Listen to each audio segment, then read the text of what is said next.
On July 16, 1945, the United States government executed Project Trinity.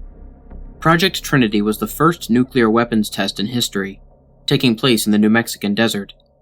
The military, specifically the Army, was in charge of conducting this weapons test and ensuring they found a completely secluded location to do so, a place with virtually no inhabitants. What the Army failed to do was to completely check each and every cave and ravine in that desolate wasteland, but we'll come back to that soon enough. Let me tell you a different story in order to set the proper mood. This is the story of what happens when things don't go quite according to plan. There are certain times in history when a baby is born different from the rest. Some are naturally more intelligent, some are simply more attractive. Some, however, have differences that are not appealing. Extra fingers or toes, for example, the lack of an eye, a humpback. All of these things are often called mutations by the modern world. Back in the 1930s, 40s, and 50s, mutants were the pariah of society. Parents would abandon them at churches. People would jeer and spit at them as they passed by.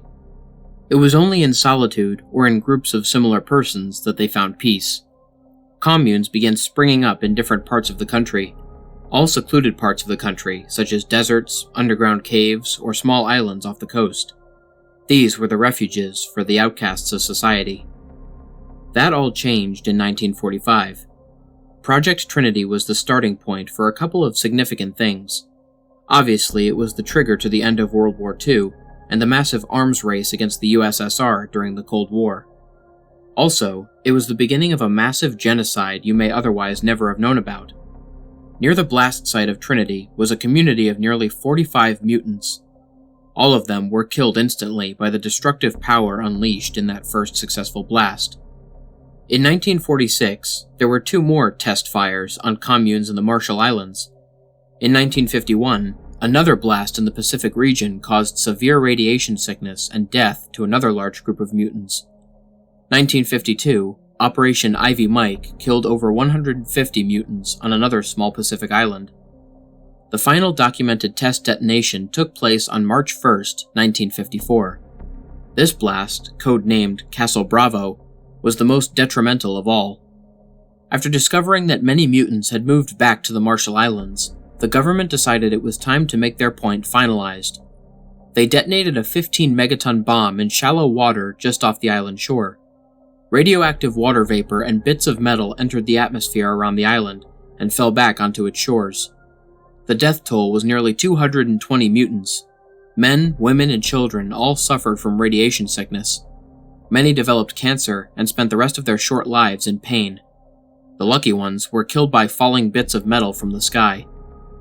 What the government doesn't know is that some mutants, not many, but some of us, survived.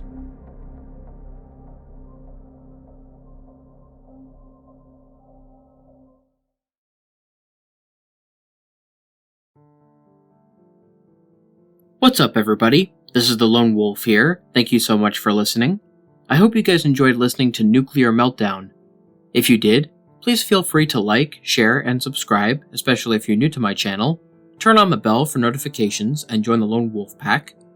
If anybody wishes to reach out to me regarding personal stories, recommendations, advice about the channel, or just to say hello, feel free to leave a comment on any of my videos or send me a DM on any of my social media platforms. There will be links to my email, my Twitter, my Discord server, and my Instagram in the description. For anybody interested in the music, all of the tracks used in this video will be listed in the description below, along with links to the artists that created them. Until next time, stay spooky.